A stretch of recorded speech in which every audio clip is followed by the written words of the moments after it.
collègues, vous savez que nous sommes dans la période de célébration de la femme à Orange Cameroun et c'est l'opportunité pour nous de saluer justement l'entreprise pour laquelle nous travaillons, qui est une entreprise qui se démarque par sa responsabilité sociale, sociétale d'entreprise, notamment pour le 8 mars, il faut savoir que notre employeur, notre marque Orange Cameroun, est une marque qui accompagne les femmes. C'est une marque qui s'investit pour le développement et l'épanouissement des femmes sur plusieurs domaines. Et là, maintenant, c'est l'occasion de les saluer.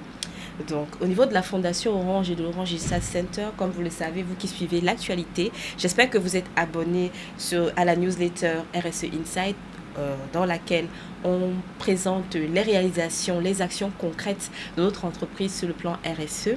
Donc, il faut savoir que pour les femmes, avec la Fondation Orange, nous avons les maisons digitales.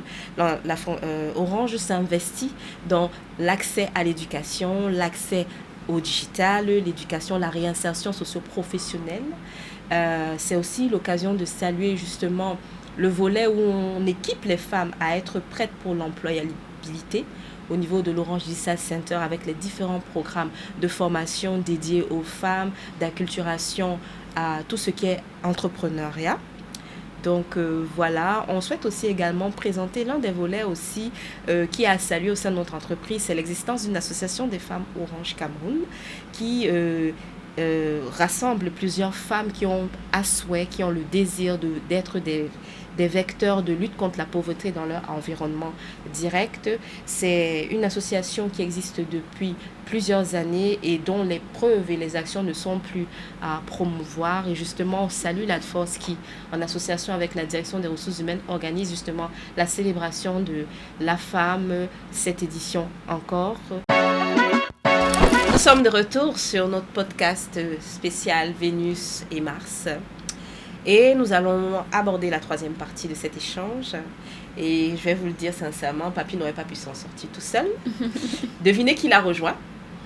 J'aurais bien pu, mais maintenant... Elle l'aurait tenu. Ouais, c'est ça. C'est pas un combat. On a dit quoi aujourd'hui? On se complète. Ouais, voilà. Donc voilà, il nous même aurait... envie d'être jaloux, j'étais trop à l'aise avec vous. On te croit, Papy. Je m'en vais alors. Du tout. Non, on veut t'entendre parler. Voilà, donc deux hommes avec nous pour nous dire ce qu'ils attendent des femmes. Donc, à vous la parole, messieurs. Qu'est-ce que vous attendez des femmes? Comme ça dans le vif du sujet. Oui, directement. On plonge. Dans quelle rubrique exactement? Professionnel, social, sentimental, jetez-vous. Bon, Papy, si tu le permets, vu qu'on est dans la galanterie, Ouais. et que tu as déjà beaucoup parlé, Je t'en prie. ce qu'on attend des femmes, déjà du côté professionnel, c'est la même chose qu'on attend des hommes. Franchement, de ce côté-là, c'est l'égalité, c'est de la performance. Surtout à Orange, on travaille dans une entreprise qui a une culture de la performance. Donc, ce que nous, on attend des femmes, c'est qu'elles soient performantes en entreprise, c'est qu'elles soient disponibles aussi. Parce que tout à l'heure, vous avez abordé le sujet de la grossesse, je vous écoutais, et puis j'étais en train de me dire, en effet, la grossesse c'est tout à fait naturel, on peut comprendre les changements de physionomie, d'hormones, etc. Mais ce qu'on attend toujours en tant que manager, même si on comprend, c'est la disponibilité. Donc, on attend la performance, on attend la disponibilité, ça rentre dans le même panier, l'efficacité. Franchement, je sais pas, Papy, si toi tu attends autre chose. Objectivité. Ah. Bon. C'est un peu compliqué avec elle. Il y a beaucoup d'émotions. Ça se comprend. C'est plaisant même. Mais qu'elle travaille plus à être vraiment objective. Objectivité, performance. Après, moi, c'est quelque chose qui m'a toujours un peu dérangé. Je vais dire ça comme ça, Papy. Cette façon de catégoriser les femmes comme êtres émotionnels et les hommes comme êtres froids. Si on parle d'objectivité, c'est à dire qu'il y a un sujet, mais à cause de leurs émotions, elles n'ont pas forcément traité le sujet de la même façon que nous. Je sais pas.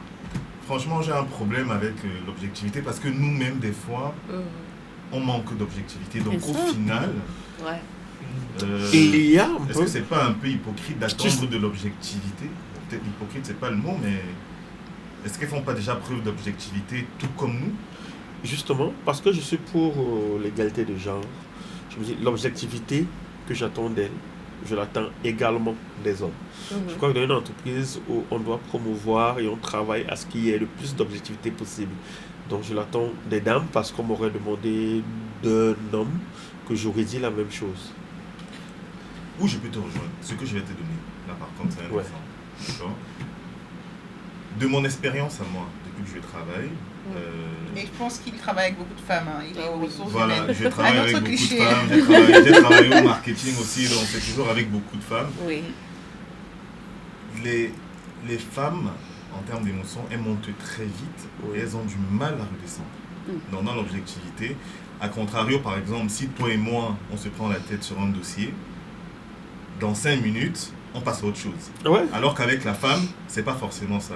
elle a mon Des macabre. fois, je vais un peu brusquer Anne-Estelle pour qu'elle redescende.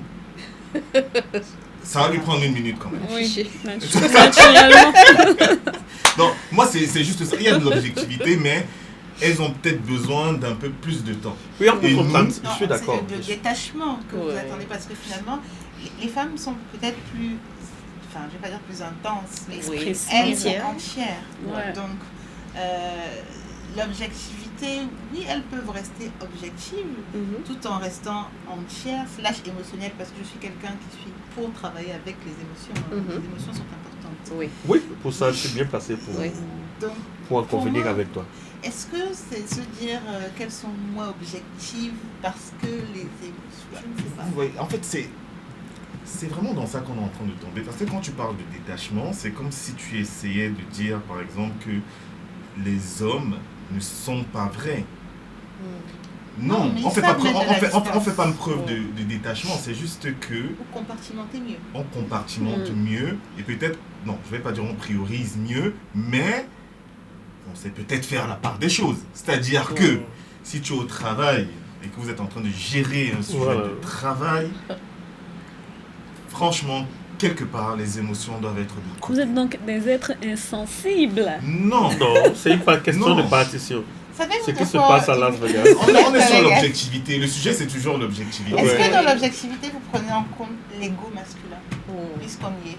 Oui, Non, Donc, développe, est-ce qu'on que- comprenne bien. Pour que, quand tu parles d'objectivité, et bon, la femme serait donc plus émotionnelle et moins détachée, Mhm. est-ce que vous estimez que l'ego vous permet de conserver une certaine objectivité? votre sensibilité nous est chère également. Je comprends. On la considère. Ah, ça Beaucoup. s'appelle contourner la question. Est-ce que l'ego masculin aujourd'hui vient perturber votre objectivité dans le milieu de l'emploi? Non. Soyez vrai. Je crois pas. Je crois pas. La je vérité. crois pas que ce soit l'ego. Merci, merci pour le rappel. Je crois pas que c'est l'ego, mais c'est un construit de combativité. Oh, c'est vous bien avez dit, dit, hein. bah, c'est un construit. Travailler à toujours performer. C'est des clichés. Hein. Un homme ne pleure pas. Encore Un des homme est clichés. ceci. Un homme fait cela. Pourtant, nous avons toutes ces émotions-là, mais c'est un construit. Tu es en train de me contredire là. C'est un construit. Non, du tout pas que je détaché contredis. ou... C'est pas Vous êtes détaché, mais on sait qu'à un insensible. moment, si. Est-ce que vous avez mis de côté votre ego face à cette objectivité que vous demandez aux femmes là? Vous aussi, il arrive que vous débordiez parce que vous sentez homme avec grand H. Sur le plan professionnel, Oui, sur le plan professionnel. Face à des situations, ça arrive. Tu as un je, exemple je ne sais pas. Non, Tu as un je exemple n'ai pas Tu as d'exemple. Ah, écoute, ton manager ne nous écoute pas. Je Vas-y. n'ai Et pas même d'exemple. si il est avec moi, donc ça va. Non, je n'ai pas Non, mais- d'exemple. Je crois pas qu'il faille taper le poing sur la table et dire je suis un homme, c'est moi qui parle. On n'a pas besoin de ça. Bon, vous avez souvent dit, pas les choses que vous faites entre vous, les femmes là. Hein. Écoute, moi je suis un homme et tout, c'est comme ça que ça doit se passer et tout. Ça revient dans le monde professionnel. Ah oui. Est-ce que vous le reconnaissez quand même? Non. Peut-être pas vous, mais- Moi, perso, J'avoue, personnellement, j'ai pas encore. perso, expérimenté non, et je ne valide pas ça. Moi, perso, je ne valide pas. ça. Franchement, je suis contre. Revenons donc sur cette objectivité-là de façon terre à terre. Qu'est-ce que vous attendez chez les femmes dans le monde professionnel? Je vais répéter. Performance, efficacité, d'accord. Disponibilité. Disponibilité. Dis encore ça en majuscule, s'il te plaît. Non, disponibilité. Et surtout, la constance. La constance. Vous prenez quand même en considération tout ce qu'on a dit au départ. C'est-à-dire Non, qu'il y a non, des périodes tu où me la demandes femme ce qu'on peut attend. flancher. Tu me demandes ce qu'on attend. Oui. Il y a une différence entre ce qu'on attend attend et et ce qu'on ce reçoit. qu'on peut recevoir. Ok. Ce qu'on attend, c'est ça. Ok. Maintenant, on sait aussi très bien manager ce qu'on reçoit. Soit. Est-ce Ok. que ce seraient les mêmes attentes pour vos collaborateurs de manière générale Oui, c'est ce qu'on et disait. les femmes? C'est ça en fait. On attend, ce qu'on attend des Ok. femmes, c'est exactement ce qu'on attend des Ouais. hommes et vice versa. Parce qu'on est dans l'égalité. Finalement, on veut vous traiter comme les hommes. Est-ce que c'était le point? C'est pas vraiment. Mais on attend tend vraiment vers ça. J'ai la l'impression que performance. la société est en train La de nous performance. brainwash vers Ouais. ça. Quoi. Là, on parlait de On boulot. a vraiment fait la nuance entre l'égalité et Et l'équité. l'équité. Puisqu'on a finalement, on s'est bien entendu sur le fait que les deux personnes étaient des êtres différents, avec des attentes différentes, Oui. et qu'il fallait comprendre le langage de chacun. Oui, Donc- et on vous demande de vous exprimer un peu plus, de le faire savoir. On a parlé longtemps du plan professionnel, par exemple. Nous, aujourd'hui, on a la chance que l'entreprise donne l'opportunité d'avoir plusieurs activités périprofessionnelles qui donnent à s'épanouir. On a un club de volley, par exemple. Au club de volley, quand on joue, quand on a un match, et chez nous, quand on match, on encourage les dames à faire partie de l'équipe de volley. Et quand on joue, les 6 joueurs qui sont sur le terrain, quand ils jouent, ou alors ceux qui sont sur le banc, qu'il y ait 1, 2 ou 3 femmes parmi les 6, on n'attend pas d'elles qu'elles soient moins performantes que les gars qui sont avec elles. Ou alors, on n'excusera pas qu'elle fasse des fautes techniques parce qu'elle est une femme. En tout cas, On attend qu'elle performe. c'est performant. Mais quand elle a un empêchement, elle ne peut pas venir aux entraînements une période. Elle n'a pas suivi, elle n'a pas été avec nous pendant une bonne période parce qu'elle était enceinte, parce qu'elle avait des raisons, des contingences familiales. On les comprend absolument. Mais quand on est sur le terrain, quand elle dit qu'elle est prête pour le match, il faut qu'elle soit à fond pour le match. Mais en tout cas, je vais mettre un peu d'eau dans le vin et pour rejoindre un peu ce que Cynthia est en train de vouloir illustrer. En vérité, chacun d'entre nous, homme comme femme, doit faire preuve d'intelligence émotionnelle. C'est un point qui est très important dans la gestion des humains. Donc, dans le monde professionnel, il faut connaître, Papy l'a dit tout à l'heure, hein, les forces et les faiblesses des autres. Moi, je vais toujours prendre l'exemple d'Anestel, c'est une balle terrible. Moi, je sais que... Affiché encore. Amanda Vision. en mon dos, disons. Mais mon point, c'est que je connais les forces d'Anestel. Ok. Donc, je sais dire que à telle heure, Anestel est plus performante. Donc, avant cette heure-là, je ne vais pas la faire chier. Je n'attends comprends pas ce que je plus. veux dire? Oui. Ça sert à rien parce que tout ça sert à rien pouvoir me donner. Donc, c'est pour ça qu'il Moi faut aussi. connaître sa ressource, Oui. faire preuve d'intelligence émotionnelle et jouer sur les forces plutôt que sur les faiblesses. Donc, on peut s'attendre à la performance, on peut s'attendre à l'efficacité, on peut s'attendre à la disponibilité, mais il faut savoir quand. Vraiment, il faut faire preuve d'intelligence. Toujours sur le volet professionnel, on a parlé tout à l'heure de la question de leadership. Aujourd'hui, tu es un homme, tu as un leader qui est une femme, tu vois. Ton boss, c'est une femme. Comment est-ce que tu gères la relation au quotidien? Est-ce que tu prends en compte les hormones? Est-ce que ton ego ne remonte pas souvent? Comment est-ce que vous gérez? Qu'est-ce que tu penses que tous les hommes devraient faire, en fait? Encore une fois, comme je disais, la clé ici, c'est vraiment know your people, comme on dit. Il faut vraiment connaître Son adversaire. Son adversaire. Ah, bravo! Le partenaire. Bravo! Le nu, c'est teammate. Mars. Il faut connaître son teammate, il faut connaître sa personne, il faut prendre toujours un temps d'observation. Ok. Et surtout, dans le milieu professionnel, il ne faut rien prendre personnel. C'est vrai. Donc, je suis d'accord si tu as un avec les manager... non, franchement, Je suis d'accord avec toi sur il ce point. faut rien prendre personnellement. Ce que les hommes réussissent du coup à faire plus facilement que les femmes. Voilà, c'est-à-dire si je sais pas, on va peut-être avoir un Puisqu'ils point... sont détachés. Non, c'est pas vraiment qu'on est détaché, mais si par exemple, coucou Mathilda, on a un point de désaccord, je sais facilement me remettre en question et je sais facilement me remettre en selle et tout simplement délivrer le point. Okay. Et je ne vais pas franchement me morfondre sur comment elle a dit les choses, pourquoi elle a dit les choses. En fait, mon focus à moi, peut-être c'est juste moi, ça va être écoute, j'ai pas été performant, j'ai pas délivré le point comme il fallait. Ouais. Je change mon attitude, je change mon fusil d'épaule et après je délivre le point. Et je me suis rendu compte qu'au final, manager, que ce soit homme ou que ce soit femme, ce qui compte, c'est d'être performant. Quand tu as une ressource qui est performante, au final, tu n'as plus à trop gérer les états d'âme. Parce que les états d'âme viennent aussi avec le fait de ne pas avoir une ressource qui est disponible, qui est efficace, qui est performante. Ok. Vu dans ce sens-là, je suis d'accord. Est-ce que, Martial, tu souhaites rajouter quelque chose sur le point de vue professionnel? Tu es totalement aligné avec Évrard? Oui, je suis d'accord. Il faut se détacher un moment. Et malheureusement, vous avez des émotions. Je laisse rappeler que les hommes sont des émotions. Même sur le plan professionnel, ils ont des émotions. Et quand je parle d'émotions, c'est vraiment la perception qu'on a du feedback que l'interlocuteur nous donne. Peut-être que nous, les hommes, on réussit souvent, que ce soit une dame ou un homme. D'abord, c'est un interlocuteur qui m'a fait ce feedback. J'intègre ça comme un interlocuteur. Mon supérieur ou mon alter ego, mon subalterne, c'est un interlocuteur. Peut-être vous ferez d'abord la différenciation. Vous regarderez le genre, vous direz, il m'a dit ça parce que c'est... Vous pourriez vous dire qu'il m'a dit ça parce que c'est un mec, ou elle m'a dit ça parce qu'elle est comme ça. Nous, c'est d'abord un interlocuteur. C'est un autre être humain qui nous a dit quelque chose. On l'intègre comme ça en premier, et puis il peut y avoir des considérations plus subjectives, hein, parce que nous également, on a des émotions, on a des choses subjectives qu'on exprime parfois au bureau, c'est pas pour nous en réjouir. Au bureau comme professionnellement, mais peut-être qu'on a la chance physiologique de mieux encaisser ça, de mieux diluer. Probablement, mais je pense que c'est plutôt aussi, comme on disait, à la sociologique. La conception, enfin, la construction un peu de chacun. C'est pourquoi je dis ça. Les femmes vont juger, elles vont écouter la tonalité de la voix. Est-ce qu'il a plissé les yeux? Est-ce que c'est comme ça que d'habitude il marche pas comme ça? D'habitude peut-être qu'il est pas en colère. Le mail qu'il m'a écrit, non, là il a mis un point après son cordialement alors que pas du tout. Tout ça, c'est des informations qu'elles vont traiter. Alors que les hommes vont traiter, il m'a dit ça, je prends le message qu'il m'a dit. Point.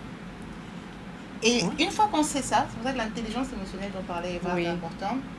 On saura qu'en s'adressant à une femme, il faut avoir un message clair. Il faut faire plus de feedback. Donc c'est aussi un travail des managers. Le feedback doit être clair pour qu'il n'y ait pas de place pour l'interprétation. Parce qu'il est souvent là le problème. Quand il y a une interprétation, quand il y a un petit vide, il y a des petites choses qui sont semées et qui viennent finalement enrichir un doute, une idée qui est aussi nourrie par les peurs, les insécurités. On arrive à un message qui est complètement déformé. Les non-dits font partie du discours, font partie du message aussi, n'oubliez pas. J'ai une question. Avant qu'on passe au prochain point. Dis-nous. Tu préfères travailler avec les femmes ou avec les hommes? Je préfère travailler avec les personnes performantes. Il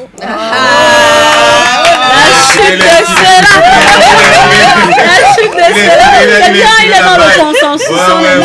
En 2026, c'est ce qu'on aime. Respect. Bien joué. Donc, on peut switcher du point de vue sentimental, social. Qu'est-ce que vous attendez des femmes? Vous, en tant que des hommes, des époux, des grands frères, qu'est-ce que vous attendez? Non, bon. On a écouté les femmes tout à l'heure. On a écouté les femmes nous dire qu'elles souhaitent avoir des leaders. Au final, nous tous, on souhaite être écoutés. Donc, autant la femme veut un leader, autant elle n'écoute pas forcément le leader. Et quelquefois, c'est très difficile. Elle dit qu'elle veut un leader. Elle a un homme en face d'elle et elle écoute tout le monde, sauf cet homme. Elle va écouter les gourous dont nous étions en train de parler tout à l'heure, les coachs sportifs dont nous étions en train de parler tout à l'heure. Mais quand il va s'agir d'écouter l'homme qu'elle a épousé pour des raisons je vais penser, qui était positive, ça va être un peu compliqué. Donc c'est à se demander, enfin du moins nous à notre niveau, franchement, c'est avoir l'écoute de sa compagne, avoir le respect, parce que chez nous les hommes quelquefois il est supérieur à l'amour de sa compagne, c'est vraiment avoir le respect. Alors des fois il y a une incompréhension de ce mot respect. Ça ne veut pas dire que tu dois te plier en quatre. Être subalterne, c'est pas la soumission, c'est pas être subalterne, non, c'est pas ça. Le respect, en fait, quelquefois, ça revient juste à respecter l'entité, à respecter l'autorité, à respecter ce que représente la fonction de mari. Le chef des familles. Le chef de leader. Parce que quelquefois, vous avez l'impression que, en fait, vous voulez avoir un leader, mais vous ne voulez pas créer un leader. Et quelquefois, il faut souffler la vie en votre homme pour qu'il devienne le leader que vous voulez qu'il soit. Peut-être qu'il peut être leader dans son own rights, mais peut-être que ce n'est pas à votre niveau. Donc, il revient aussi à la femme, non seulement d'écouter son gars, non seulement de respecter son compagnon, mais également d'être un soutien, être un nouveau souffle de vie continuellement pour qu'il devienne ou pour qu'il reste le leader qu'elle souhaite qu'il soit. Écoute, donc toi tu es beaucoup plus axé sur l'écoute. Je suis sur l'écoute, je suis sur le respect, je suis sur l'amour parce que je crois beaucoup en l'amour. Et puis si on est sur le sentimental, il y a aussi, moi je ne sais pas pourquoi les autres hommes, mais chez moi il y a plusieurs langages d'amour. Et ce que je vois culturellement, ça ne me parle pas forcément, c'est-à-dire que le physical touch est très important pour les hommes. Je ne sais pas si les femmes s'en rendent compte, mais c'est quelque chose qu'on ne voit pas. C'est-à-dire que nous aussi, les hommes, on a besoin de câlins. Faites-nous des câlins, s'il vous plaît. Faites des câlins. Ok, Cynthia. Madame Ebangé, le message est pour vous. Merci. C'est clair, c'est pour elle. Papi, Oui. qu'est-ce que tu attends des femmes du point de vue sentimental? L'amour, non. L'amour, non. Tu mets quoi dans l'amour, non? C'est pas de l'amour. Tu mets des bons plats, tu mets du respect, tu mets... Bon plat, des comme tu as dit cadeaux. en premier, bon plat, oui, elle peut en faire comme... encore que nous, si on sait en faire, et on aime en faire. Le respect. Le respect, d'abord, la complicité. Mais le respect en premier.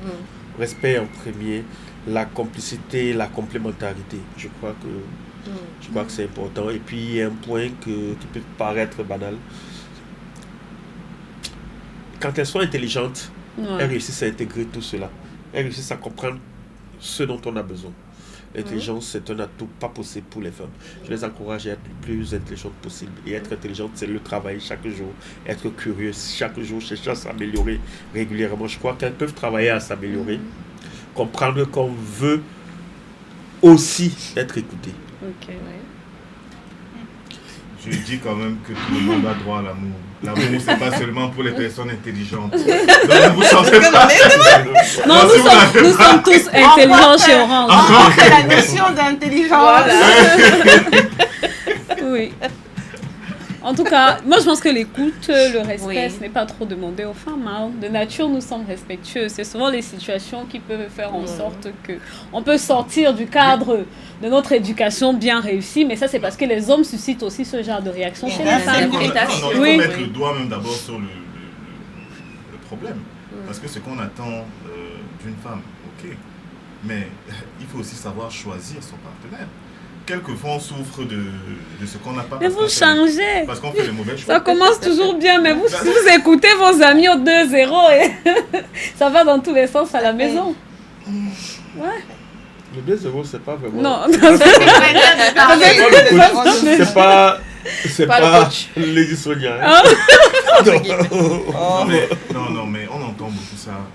Il a changé. Oui. Elle a changé. La vérité, c'est que les années passent. Oui. Les attentes évolue. Les gens changent. Les gens changent. Les priorités changent. Oui. Les besoins changent. Donc, les gens changent. On n'est pas statique. Donc, il faut évoluer avec son temps, il faut évoluer avec son partenaire. Et ça revient toujours à un point capital qui est la communication. Le tout n'est pas de changer. Papy l'a dit tout à l'heure. Si tu changes, tu communiques sur ton changement. Bien, tu veux aussi découvrir, analyser. Bon. Puisque à un moment donné, toi-même, tu ne ressens pas le changement. Donc, je veux dire, la femme elle-même ne ressent pas le changement, mais ça se perçoit. Et toi qui as le devoir de la regarder, de voir comment elle se développe, tu dois percevoir et maintenant mettre ça sur la table de discussion. Je pense que c'est pour ça qu'il parle de communication. Oui. La communication is key. Ok. Cynthia? Bon, écoute, j'ai vu que mes collègues ici ont beaucoup d'attentes. 3. C'est ça, on a dit beaucoup. Bon, j'ai vu quand même que les valeurs d'Orange, c'est un peu les valeurs de leadership, finalement les valeurs d'homme de famille, parce que quand on entend Ara, finalement, attentionné, responsable, enfin, finalement, on se retrouve un peu là-dedans. C'est même l'audace. Hein. Oui, quand il a parlé d'intelligence. Même la femme, quand vous dites que les femmes doivent le leader, les femmes donnent le bâton de leadership aux gens qui les impressionnent. Il faut impressionner vos femmes. Il faut que vos femmes vous regardent avec des yeux. C'est important. Et pour ça, il faut un peu d'audace. Oui. Et messieurs, il faut aller chercher les étoiles dans les yeux de madame. Vous vous rendez compte de ce que vous nous demandez? Mais qui nous a demandé de te pousser pour que tu sois leader? C'est ça. Mais voici. C'est ça. On veut les yeux qui brillent, les étoiles dans les yeux.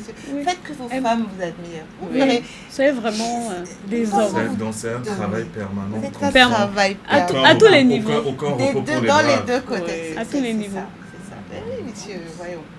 En tout cas, vraiment, mais je suis contente de voir moi aussi. quand même. Non, mais c'est vrai. Moi, je pense que c'est... Ouais, on doit pouvoir faire ça. Hein? Très bien. Les étoiles dans les yeux. Oui. C'est pas si loin de Mars et de Venise. Oui, du tout. On va les décocher, les étoiles. Décocher la lune et les étoiles. Qu'elles reviennent des fois sur Terre aussi. Oh là là, je l'attendais. C'est pour ça que vous avez parlé d'objectivité au départ. On a bien compris. Qu'elles reviennent parfois sur C'est un Terre. peu nuancé, mais bon, on a bien compris. Nous sommes dans la recherche du consensus, c'est-à-dire qu'on va se Parce comprendre. que personne ne peut être Parfait. 100% all the time. Donc, on peut conclure donc cette troisième partie. C'était très intéressant de discuter entre Vénus et Mars, puisque finalement, même nous ne sommes que des Vénus. Nos hommes sont très éduqués et les femmes également. Donc, on va conclure, comme on dit souvent à la télé, qu'est-ce que tu aimerais que les gens retiennent s'ils te regardent ce matin ou ce soir au moment où vous regardez le podcast? Donc, je vais passer d'abord à Estelle. Ok. Quelle est ta parole de motivation que tu donneras à nos collaborateurs en direct de ce podcast? Oui, tout simplement, ce que je pourrais dire, c'est... En fait, on est différents, ça c'est une certitude. On comprend les choses différemment, mais le plus important, c'est d'essayer de maîtriser le langage de l'autre et surtout ne pas perdre de vue que l'objectif, c'est quoi? C'est de réussir tous ensemble, d'arriver à construire un monde plus juste, plus équitable et surtout ne pas oublier, ne pas perdre de vue qu'en fait, tout compte fait, on est dans la même équipe en fait. Il n'y a pas un gagnant, il n'y aura pas un perdant. Donc, hommes et femmes doivent faire équipe ensemble. C'est ce que je peux dire. Merci beaucoup, Anne-Estelle. Cynthia? Alors, ce que je dirais pour compléter ce que dit Anne-Estelle, c'est vraiment, encore une fois, les femmes, croyez en votre pouvoir. Je le dis chaque 8 mars, Orange me donne la parole. Croyez en votre pouvoir, croyez que ce que vous avez comme différence, ce ne sont pas des faiblesses, mais ce sont des forces. On va parler de l'intuition, on va parler de même cette sensibilité que certains vont décrier comme étant une faiblesse. Ce sont des super pouvoirs, mesdames, et utilisez-les pour pouvoir vous démarquer en société, vous démarquer dans votre travail, parce qu'on a parlé de performance. Je pense que les équipes de Sylvia, quand elles vont discuter d'un nouveau contrat, sont bien contentes d'avoir quelqu'un qui sait détecter le changement d'humeur d'un PDG juste à la manière dont il plisse les paupières. Donc vraiment, je pense qu'il est important que chacun puisse identifier les forces et les faiblesses de l'autre. Les hommes, de la même manière qu'on admire leurs forces, il faudrait qu'ils puissent admirer notre subtilité. Et puis c'est ce mélange finalement qui donnera un cocktail, j'ai envie de dire, explosif, aussi bien au travail que dans la vie de tous les jours. Donc messieurs, mesdames, faites vos jeux, comme a dit Patrick. Super. Papi? Oui, à qui, ce que je dirais aux dames, croyez en votre potentiel, croyez en vous, lâchez-vous, libérez-vous et écoutez, écoutez et déployez votre potentiel. Écoutez, croyez en vous et travaillez à ce que ensemble on construise un meilleur lendemain. Nous sommes ensemble les différentes pièces de puzzle qui travaillera à ce que on ait une meilleure image demain. Merci Papi. Évrard? Écoutez, ce que moi j'ai à dire, c'est que peu importe le genre, restez bienveillant, restez performant, restez constant, restez efficace, parce qu'au final, c'est ça qui va vous définir, que ce soit dans l'environnement professionnel ou dans votre environnement personnel et sentimental. Quand on est performant, quand on est constant, quand on est efficace, les gens autour de nous, nos compagnes, nos compagnons, ont tendance à nous faire comprendre, à nous faire confiance, à nous comprendre. Donc, ce sont les mots-clés que j'ai pour la jeunesse d'aujourd'hui, la jeunesse de demain, les femmes d'aujourd'hui et les femmes de demain. Merci beaucoup, Évrard. Sur cette question de Mars et Vénus qui se rencontrent, moi je dirais tout simplement que comprendre l'autre, ce n'est pas perdre quelque chose, mais c'est s'agrandir et découvrir, bien sûr, autre chose. Donc le vrai lien entre les hommes et les femmes, ce n'est pas la comparaison. C'est la coopération, la construction pour avancer ensemble, que ce soit au travail, à la maison ou bien dans nos relations sociales. Sur ces notes, Anne-Estelle, j'ai tout dit en ce qui me concerne. Merci On va Déborah. conclure le podcast. Oui. Merci. Je tiens à remercier chacun d'entre vous d'avoir accepté de jouer le jeu, d'être présent sur ce podcast avec nous. Nous allons simplement donner rendez-vous pour la prochaine édition. Chers collègues, je vous invite, n'hésitez surtout pas à continuer l'échange dans les commentaires. Pourquoi pas partager vos points de vue et n'oublions pas que en fait, c'est une affaire de tous, en fait, tous et toutes, et c'est ensemble qu'on construit justement ce monde meilleur. Là, Mars et Vénus, en fait, c'est une équipe. Voilà, Mars et Vénus, en fait, c'est pas un choc de titans, mais c'est une collaboration qu'on souhaite excellente pour la suite. Voilà. Ouais. Donc, bonne célébration du 8 mars. bonne célébration du 8 mars. Bonne célébration et nous sommes contents que ce soit dimanche. Ça aurait été en semaine que la journée serait triste sans vous au boulot. Merci, merci Papi. Au revoir. Bye. Peau d'orange coupée dans la boîte.